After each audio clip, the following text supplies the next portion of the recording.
Welcome to the Transforming Trauma podcast. Transforming Trauma is presented by the NARM Training Institute. I'm your host, Emily Ruth, and I'm so glad you've joined us today.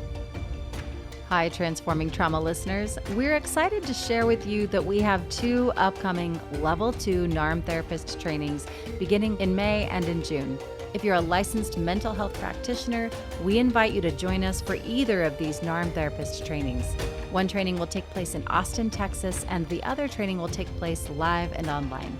This Level 2 training is designed to support mental health professionals who work with clients or populations dealing with complex trauma. Being trained in NARM, one of the first clinical models specifically designed to address ACEs and CPTSD, supports therapists to learn how to address the long-term impacts of adverse childhood experiences and complex post-traumatic stress disorder.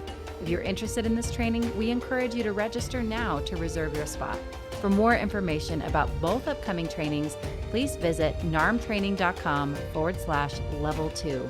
We look forward to you joining our growing international NARM community and are inspired to work with you to bring NARM to your clients and communities in order to transform trauma. And now for our interview. Bayo Akomolafe was first trained as a clinical psychologist. These days, he identifies more as an author, professor, researcher, and a proud diaper changer. He is recognized worldwide for his thoughtful and unconventional take on global crisis, social change, and trauma. Bayo considers his most sacred work to be learning how to be with his daughter and son, Alethea and Kyah Jaden, and their mother, his wife and life nectar, Ijeoma. Please enjoy this conversation with Bayo Akomolafe. We are here with Bayo Akomolafe. Hello, Bayo, and welcome to Transforming Trauma. Hello, my dear sister. How are you doing? I'm doing really well this morning. How are you? I'm great. Good. I'm so excited for this conversation. I've been looking over content and your work that you've put out into the interwebs, and I have so many questions, and I'm really looking forward to just having this conversation and hearing what your heart has to say today. So what we usually start these interviews out with is by asking, what would you like interviews to get out of our interview today? A sense of disorientation, I reckon. There's a saying among my people, and I don't mean to romanticize my people. We're all figuring this out together. But there's a proverb, and it says that in order to find your way, you must become lost. So there is a sense of disorientation that precedes, and not in a linear fashion, but you might say invites a different way of being in the world, or that births transformation. So maybe what we need at this time in our moment of civilization is to lose our way generously. It's beautiful. I hope that's what they get from this. Yeah, thank you so much for that. Yeah, I'm excited to dig into that a little bit and hear more of what that means for you.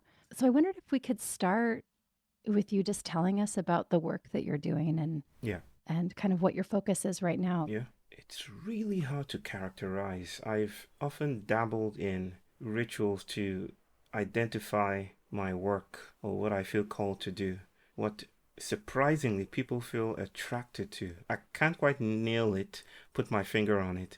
Why is there a groundswell of attention to not just the things I'm saying, but the concepts and the invitation that is present here that resists being owned by one person or something? What's happening here? I was trained as a clinical psychologist, taught in a university in Nigeria, where I did my Ph.D.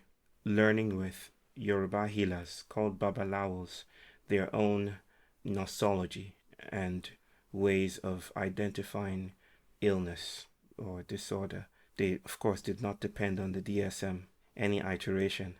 They had other techniques, other ways of knowing and being in the world. And I wanted to really, as a way of decolonizing, not returning to an original path, but to touch the things that were seemingly lost but still lingering and haunting. I wanted to touch those bodies, those flows, those ideas. And they kind of introduced me to this idea of lostness and transformation, and even possibly the haunting and conspiratorial suggestion that trauma is a portal to other realms if you will. And so I kind of pride myself when my wife isn't rolling her eyes as I talk to people. I pride myself in being a trans public intellectual. Not a public intellectual in the Socratic tradition, but a trans public intellectual, being the one poised or part of a collective poised at the edges of the familiar, wanting a different kind of a public to materialize, because the public we inhabit is haunted and is probably toxically closed. So my work, so to speak, and I hesitate to even call it my work, is listening, is standing at the crossroads. I really appreciate that. And for me, what most lands is that last bit that you shared of the work is really listening. I think so many of us right now, that's a huge part of my work right now, is really listening so that I can understand better.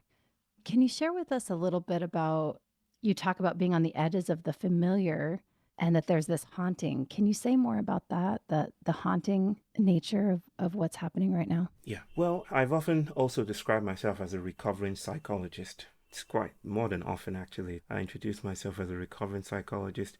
And the idea is not to relegate, dismiss, disparage what we as decolonial artists have learned to name as Western psychotherapy, in order to delineate, to notice and signify or mark the places where cross-cultural dynamics want to be noticed, and to resist the idea that there is a universal self or a universal modality of meeting and encountering selves and bodies and individuals. So I describe myself with some comedic glint in my eye as a recovering psychologist, but at some serious level, I mean to also highlight the ways that I was trained in Western paradigms. And I know that to speak about the Western might suggest that I think in terms of binaries. I don't. I think it's a useful way to have a conversation about certain imperial and colonial dynamics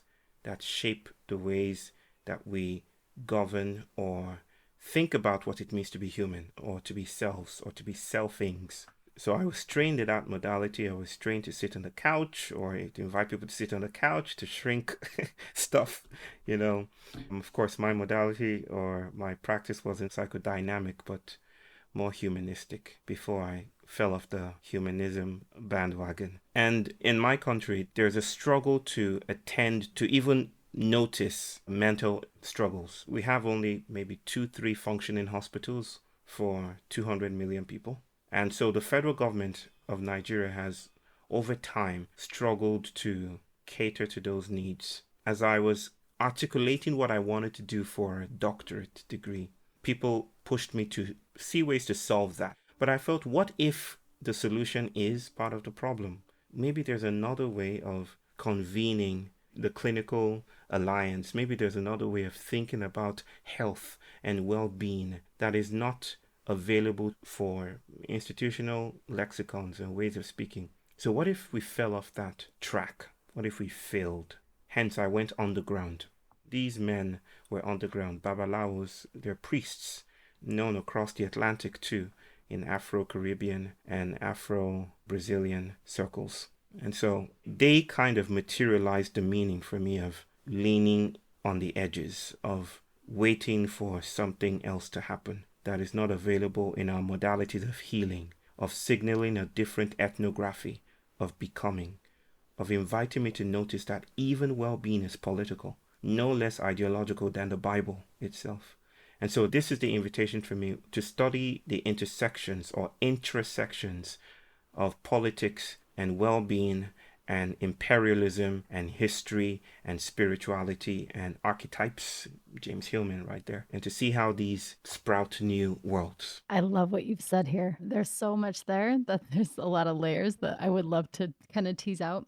But what if the solution is part of the problem? I like layers. And what if we fell off that track? What if we stepped away from that and explored a different way? Yes. So yeah, I'd love to hear what your explorations have brought about. Yes. Yes. I'm thinking about, some of your work that I've looked over, and I'm thinking about how is it that you're holding trauma, like that whole piece of the conversation, while you're exploring these other tracks? Well, it's something those of us in the so-called global South have come to recognize as an intriguing characteristic of the global North, especially North America. It's the preponderance and the prevalence of the word or the term trigger, for instance, and the ubiquity of trauma as a way of making sense of suffering. And while I would never dismiss trauma as a way of understanding suffering, what we feel invited to do today is to reframe it, is to notice how it is imbricated with political arrangements that are tied with the legacies of the transatlantic slave trade, that are tied with the legacies of extractivism, of computational capitalism, of the algorithms of suffering that we have today, so that sometimes it might be the case that healing or getting well, getting a clean bill of health from your doctor or your clinician could actually be part of the problem. And there is actually a term in medicine called iatrogenesis or iatrogenic, which marks the place where the healing becomes the wound. The medicine kind of doubles back on itself and starts to do shadowy things instead of what it's supposedly designed to do. So this is why I formulated this idea of post-activism, which is not some kind of superior argument about activism or an after activism, but a way of inviting us to sit with the question, what if the way we respond to the crisis is part of the crisis? So part of the things I'm really excited about doing today, in fact, I'm doing this right now with a dear brother of mine who teaches in the United States. I also teach in the United States. His name is Jürgen Kramer. He's a professor in the US and formulated this idea of ethno-autobiography. And we are writing right now about, among other things, reformulating trauma, thinking it through animist or posthumanist lenses instead of the humanist lenses that we are used to. And this is important because, and I think most readers of psychological research may not know this, but the history of trauma is imbricated with the emergence of industrialized society, specifically of the train tracks.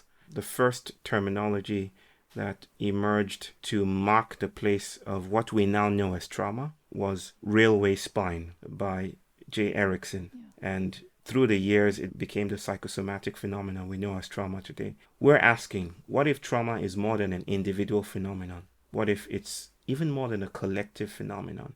Just like psychologists are understanding today, suggesting that we may not need to tether trauma to experience, hence intergenerational trauma. Maybe experience is not central to it. What if we are being invited to notice land trauma, that the modern human world around us also is an archive of memory and feeling? What if we are participating in territories of feeling? Was it Teresa Brennan that writes about the transference of affect, the idea that emotions are not ours, they're not human individuals, they are flows and liminal becomings? What if trauma is part of material emergence in its geometries of care and harm? What if we're dealing with something that transcends modern, rationalistic, rectilinear circuits of being and becoming? Well, can we follow that trail a little bit? I'd love to explore that. What if that is true? Then what do you see as being the next piece? Oh, maybe I could enter this rhizome we're co-creating together by telling the story of the monk and his companion, another monk. So two monks walking down the river, and to their side the river, and not too long into their journey, their stroll, they hear this cry for help. No. And this person is screaming because the person is drowning. And one of the monks jumps in. Do you know the story, Emily? No. Oh, no. Great. I love it when people don't know the story. One of the monks jumps in and drags the person out, right? And saves the person, resuscitates, and they continue on their journey. And not too long after that, another person is drowning.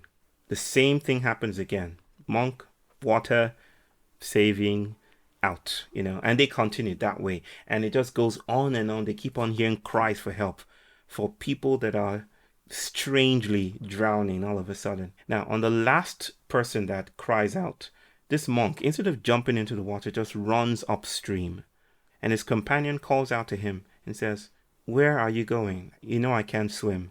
Save this person, no matter how many times we're called to do this."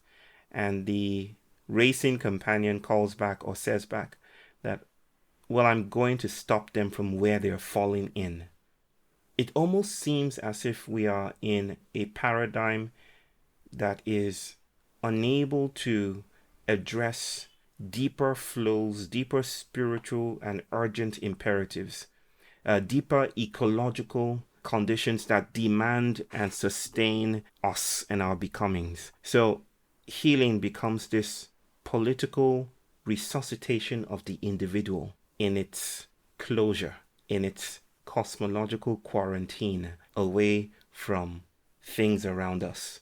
One of the Babalawos that I spoke with, I raised a question during my interview because I don't speak my own language. This person was of my people, my tribe, but because I was well educated, you see, I don't speak my language. So I'm stuck in English. And I remember asking this fellow, I said, so what do you do with auditory hallucination? What's your approach? What do you do? Right? Because I'm only hearing you talk about plants. How do you heal that? And he said, why would you want to heal that? What if that's your grandmother reaching out to you? What if that's your uncle or your grandfather or someone speaking to you? What if you need to listen to that voice? This was the disorientation that broke the cyclicity of my expertise, that suggested that there are competing cosmologies that invite different notions of health and well-being. And I think in a time such as we are in, which geologists are proposing we call the Anthropocene, the age of man, which is characterized by our quest for transcendence and simultaneously our dismissal of our concatenation with ecology. I think in these times, we need other ways of ritualizing well-being. We need to take that idea and look at it again. This is not something we can do on our own. This is something we have to do together with the world, together with ancestrality, together within cybernetic flows, together with failure, so to speak. I love that. This idea of we need to have a different notion of what health and well-being actually is. Because I know for me, I've got this idea of what well-being means for me. And so this idea of that, can I break away from that? Yeah. And like you said, what if we're supposed to listen to that? Yeah. What if what we think is the problem is actually a communication that we need to be listening to, which I suspect is that disorientation you were hoping for. Kind of said something about it, yes. If we start to think of trauma as political, as gastronomical, microbial, ecological, archetypal, and not just situated as we're used to doing within individual experiences, then it becomes a crossroad. Yoruba have this idea of a crossroads, this place where monstrosity materializes. So this is something that I would like to say that connects our psychological conversations with history of slave trade, for instance. In a beautiful conversation with one of my dear sisters who teaches in California, Professor Marisol de la Cadena, we talked about how the capture of black bodies from Africa was more than just capturing humans. In fact, it was a capturing of bodies into the coloniality of being human. It was that they were stolen away from their animism and stuffed into these boxes, into a spectrum where they were not quite human, but on the way to being human. And this is a way of noticing the human as a colonial territory, right? Not just the anthropomorphic figures we're used to, not just the ways that our subjectivities are modulated or convened by city life and the everyday, but the vast territory of the ways we think about space-time, wellness, beginnings, middles, endings, relationships, how we treat the world around us, how we relegate that to resource, reenacting the architecture of the slave ship, resource, black bodies, surface, where white identified or Euro descendants dance upon. And this is not a guilt trip. This is an invitation to notice the boxes we occupy. And the way we frame trauma could actually be a cybernetic program to restore us into the continuity of this modern individualism. It's like we pathologize the edges that we're afraid of, the tentacular edges that we're afraid of. And we name the voices evil. Well, we don't name it evil, except you're thinking theologically, but we name it something pathological. We name it auditory hallucination. And then that Babalawo says, what if that's a grandmother? So you see, it's like there are competing realities here, and they're inviting us, especially when we're stuck, to lean into the cracks, the failures. And maybe, this is no guarantee, this is no promise of prophetic solutions. This is no prediction. This is maybe by performing your way through those cracks, you might find other ways of being in the world. Just like Huitlacoche is, the Mexican delicacy is summoned from a fungal pathogen. Maybe the sickness is a delicacy in the wait. Wow. I love what you're saying, and I'm trying to pull those ideas and like somehow how do they intersect with what I have sensed to be true for myself in my own life. And I'm thinking of this piece of that you're saying of like, because what feels true to me is that, you know, when I think of trauma, I think of that as happening inside of me. It's not like an event, right? And we've heard that taught before. And so my brain is maybe trying to create some new pathways. Okay, so what does that mean then? The trauma is actually what's leading us in a new direction of where we need to go. Yes, let me put it this way. I'll respond in, with two voices, with two tongues. One is to hold with tension this idea of the inside. Of course, it's not just me. I learned from multiple others that have been saying over time, especially feminist writers, that the inside is not quite as interior as we think it is. It is exposed. Stacey Alimo, that's a book, Exposed, right? Karen Barad, Vicky Kirby, Donna Haraway. They invite us to notice that we are not as closed off as we think we are. That selfing, and I say selfing, right? I put a gerund to the self, is a continuous navigation, a continuous propitiatory or way of being in the world. We navigate these things. We're not coherent or prior to these relationships. And to maybe exemplify that, you might read about neuroparasitology. I don't know, I've been playing with this idea for some time with people. You've heard of that field, right? I mean, I know nothing of it, so I'm writing it down so I can do a little research. I know next to nothing, but neuroparasitology is about the ways these critters actually influence behavior, human behavior, potentially driving us to do things that we, in retrospect, record as an inside, a gilded interiority, whereas we're dealing with vast territories that disturb the binary of inside versus outside. One example, and this is not about humans, I can't remember the human examples, but one of my favorite examples is the sporulation of Pheocodiceps unilateralis, which is this fungal bean that spills its guts and part of its spores attaches itself to ants. There was a beautiful documentary on this. You might have watched it. Many people did. And it inseminates the boundaries between the inside and the outside and the inside of the ant's head and does wonders there. The infected ant, first of all, fails to be called by the other ants, leaves the ant colony and dies on a stalk, bites into the leaf, and then something grows out of its head. It's very Lovecraftian. It's very horror. And this idea that we are oriented, swayed, moved, instigated, appellated by things beyond our liberal humanist selves is very, very hard to take in. But that's the speculative fabulation we're playing with here. That's the idea that the inside is not as inside. And then the second part is that none of this discountenances or dismisses your experience.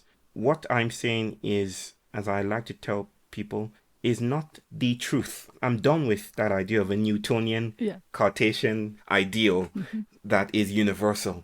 I'm more likely to see what we rudely call reality as divergent and convergent, never congealing into the one thing. Too promiscuous for that kind of move. And the things I'm saying could not even be applicable to you in your context, in your journeys. But where I speak from, as a child of the global south who is witnessing the demise of civilization, so to speak, I feel it would be rude of us not to connect health and the ways we think about trauma to the crisis we're facing, even to climate chaos, even to the Anthropocene, even to the loss of bodies. Okay, I'm trying to pull in what I'm hearing. I'm probably going to need to listen back on this interview several times. what is coming up for me right now is just kind of a noticing of how individualistic I was approaching that idea of trauma. Like, this is how I experienced it. It's inside of my body. Yeah. What I'm really hearing you say is there's like a truth out there. Yeah. I'm just kind of taking this in of like, okay, Emily, you've really been thinking about trauma in a very individualistic way. And there's kind of another framework available here. Like you said, it's not even just collective. It's like beyond the collective. It's beyond the collective. It's liminal. Mm-hmm. It's like a murmuration of birds. Have you seen a murmuration of starlings? It's not an individual thing, and it's not even a collective. There's a dynamic that exceeds just throwing birds together into the sky. There's something quantum, if you will. There's something else there. So that's kind of the flavor that I'm getting of your work. I think that might be what I was drawn to, at least when I was looking over it. I'm like, there's something else here that I have not integrated. Like even right now, my brain feels kind of foggy as I'm just trying to think of these concepts and pull it in and like, how can I meet that? So what next? What direction do you want to take this? Because I'm like, help me see what's next. Let me put it this way, in terms of something that might be practically available for our consumption. Yeah. What we're doing here is that we are reframing the wound. In some sense, Freud was onto something when he spoke about the unspeakability of trauma. Yeah. But I think it's not available to wakeful consciousness. So the work of therapy is to, of course, in that regard, to resurface it through abreactional processes. But the issue here is the politics of naming those boundaries and to think of the not yet legible as the non-existential is to rule out too strictly possible influences, the unthought, the unsaid, and how they influence and actually make room for our being. But let me turn it down a notch from the ethereal to the more practical, I guess. We are in a pandemic right now, and the wound has been framed in many ways. This is a terrible situation. Millions have been affected, and we are in a terrible moment in modern history. So there's this wound perched in the sky that has torn our expectation of the future, what it means to be in the city, what it means to be in public, how we meet and touch and greet others, just shaped everything. And what it has also done is that it has sprouted new ethnographies of movement, new ethnographies of healing. And I mean it in this sense. Out of the wound, as I like to say, sprouts new engagements. If I ask you a question now, when you have toothache, where do you go? I go to the dentist. Exactly. You don't go to your pastor. You don't go to the babalawo. You don't go to a tree.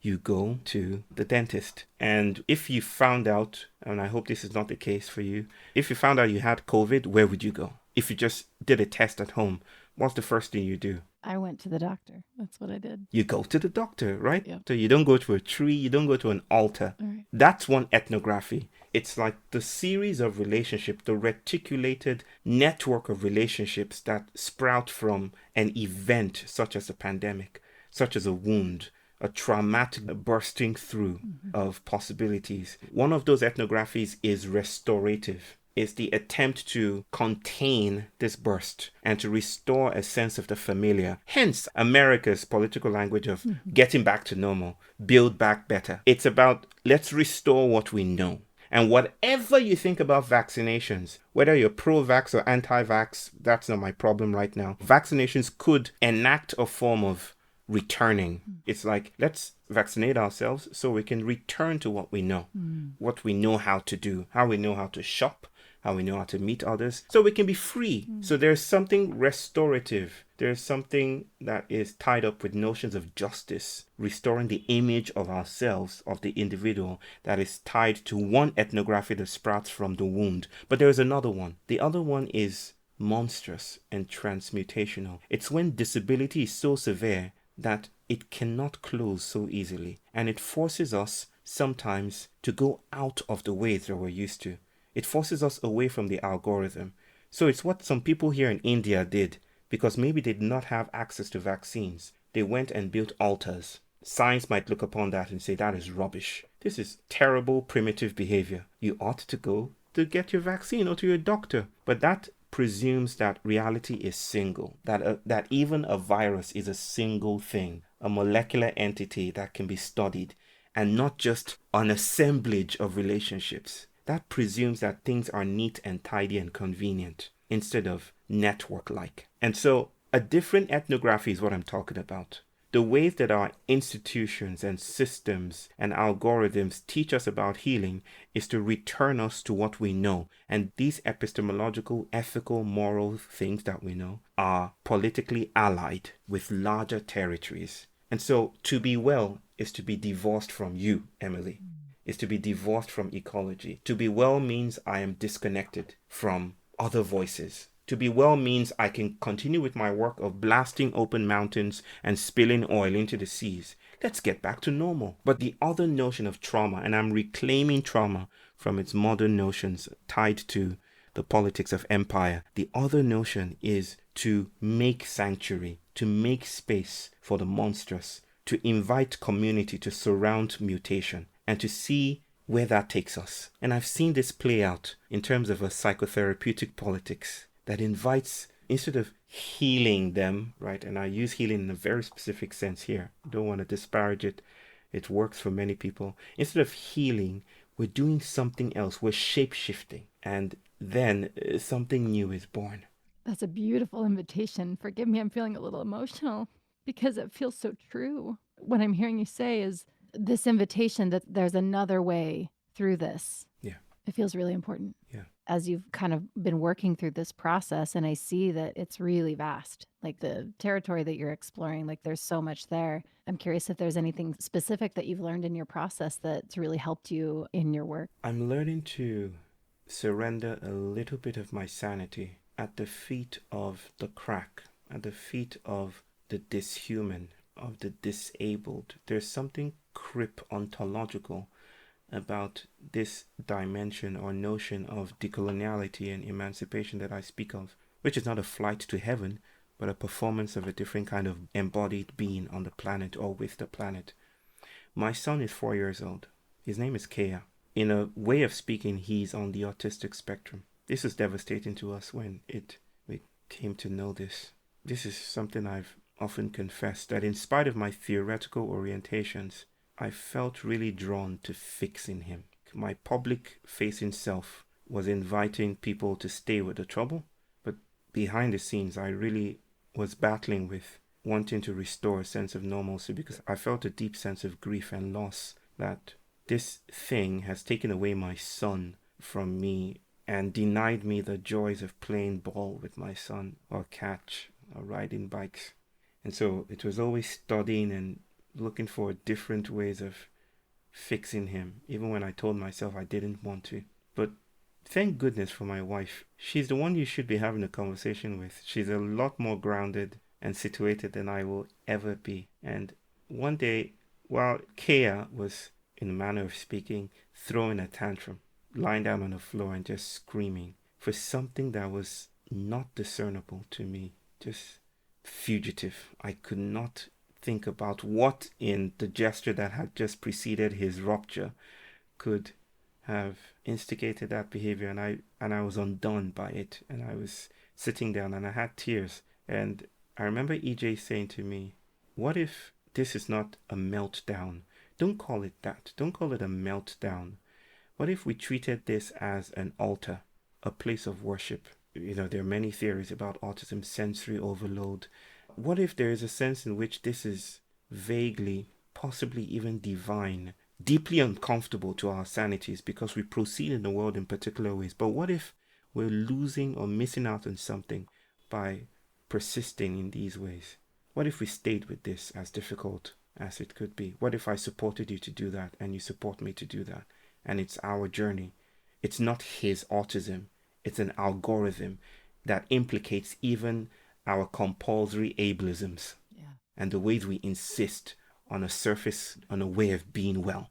And ever since that day, I've been trying to follow my son, to see him as a teacher, to meet him halfway, to use the words of Karen Barad, meeting the universe halfway, right? It's like to negotiate becoming an embodiment with him so that I am a little bit distrustful of my claims to sanity and arrival, because sanity and arrival took black bodies on slave ships. Sanity and arrival gave us the atomic bomb.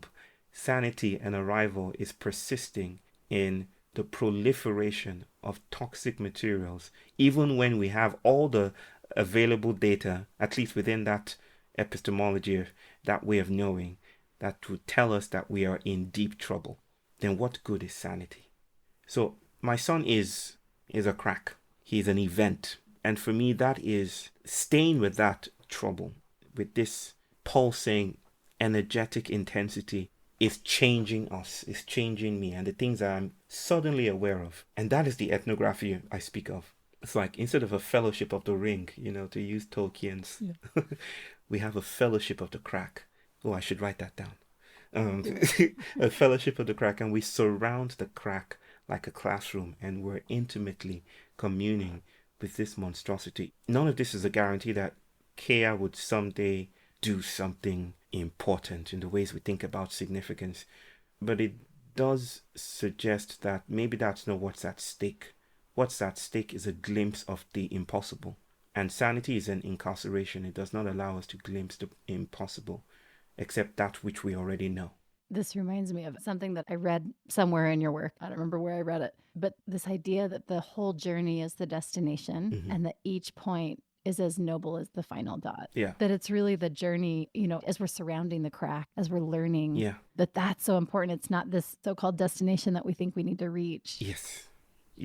It's the ongoing changing. It's the losing our way. It's the negotiating edges, because that's what we're always doing. Sanity is a place-making ritual. It's how we make place. It's how we situate the world. It's how we engage in anticipatory networks of movement. It's how we see the future and see the past. So it's not just a thing, it's a relationship. It's just as fragile as the things that we supposedly call or name as pathological. And I feel this ongoingness is what might save us. This idea of a relational, processual universe that is kind to even the enemy. Yeah, I'm just thinking, as I've been listening to you, I'm feeling it from here, from my heart. It's like there's another way to take in all of this information, and it's landing. I don't think it's up in my head yet, but I'm like feeling it, how important that is. And I'm like okay with it in this moment, that it's the journey. I don't have to know yet what it means, or like what it means for me in my life. Nice. Or how I need to engage with it in the future. I'm just trying to stay with it in the moment right now as I'm feeling it in my heart. Nice. But this piece that it's the journey, and that it's being okay with kind of the messy middle place. Oh, yes. That I feel like we're all in. Yes. No one has any super solid answers about what life is going to look like even in a year, but being okay with what this messy middle can feel like and what it looks like in our lives feels really important to me. The sermon of modern liberalism is that we are quarantined between our birth and our death. And that's all the self is, this longevity, this durational quality. But even trauma disturbs that, doesn't it? Even conventional notions of trauma. The unspeakable lingers. That which is supposedly done with and past still haunts and disturbs and quakes. And then we break up into a sweat. And then the intergenerational quality, the things that are supposedly done with in the way past time, is still resonant today. I think our lives exceed their boundaries, and this is not something that's easy to conceptualize. Language can only be poetic when it comes to meeting these edge realities, so to speak. We have to speak with a crooked tongue. You can't speak eloquently anymore. So there is a sense in which we're being invited to stay with this moment of poetic rupture. Thank you. That's really beautiful. And kind of as we're starting to wrap up our time, I'm just, again, taking in kind of what's coming up for me right now. And what feels really nice about this conversation is the spaciousness. I think sometimes when we can get in a conversation around trauma, there's the human tendency to spiritualize, or like, it'll be okay, or like, this is going to make you better, going through this hard time. And what I love about this conversation is kind of acknowledging that the trauma can change us. Yeah. And that's maybe what needs to happen, without this dismissive, it'll be fine kind of thing. Yeah. But being in the journey, how beautiful that is. I have no message of optimism. I even sometimes associate hope with the colonial project. There isn't a thing out there called hope. Just like there isn't a thing, with due respect to Martin Luther King, called justice, to which the moral arc of the universe bends. I don't think in terms of ideals and categories. This is deconstructionism, Derrida. Yeah. So we perform hope. Hope is secreted in our territories. And in a sense, it's beautiful to never, ever, ever, ever, ever, ever give up, like Winston Churchill would advise us. But there's also sometimes when persistence and resilience starts to eat up itself, starts to cannibalize itself, when just doing it actually gets in the way of transformation. So I wonder if those dark places, even the places of hopelessness, are not invitations to create together. That the times we fall off axis are also generative. Maybe that's why psychologists are beginning to champion post-traumatic growth, finding language for that. And maybe I'll end this way about, especially that last point, that our histories, what Achille Mbembe might call black reason, convened across 3 phases, especially beginning with the transatlantic slave trade. That our history is replete with stories of abandonment and extractivism and displacement, and yet something queer, something unexpected sprouts in that place of thick darkness. One of the stories usually told, it seems apocryphal, but it's no less a powerful indicator of the things that decoloniality is all about. One of those stories is about a woman on a slave ship with her child, and the child is crying.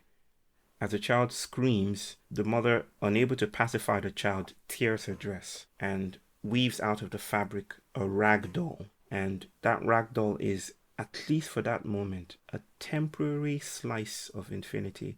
A lyric in that soundtrack of capture is able to pacify this child. And in doing so, she names the rag doll Abayomi, and this catches on. Abayomi literally means, the full name is Ota Abayomi Olorun Oje, but we shorten it for conversation into Abayomi. And what that means is a Yoruba name that is now in Brazil as a symbol of decoloniality. What that name means is, they thought they had buried me, but they did not realize I'm a seed. What it means is that the enemy thought he had killed me, but God was on my side. Right? God did not allow it. Olorun Oje, God did not allow it. And I keep on going back to that concept of Abayomi to rekindle this idea that even the shadows are amniotic with promise. And it's easy to do that because my son's name is also Abayomi and my father's name is Abayomi. So I'm caught in the messy middle of that decolonial journey.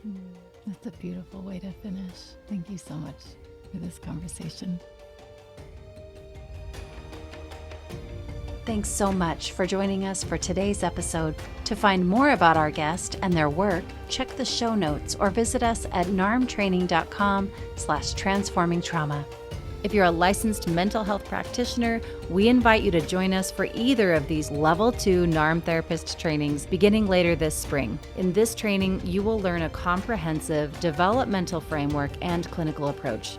As you are learning and integrating NARM, you will receive individualized support from this team of skilled, passionate, and supportive trainers.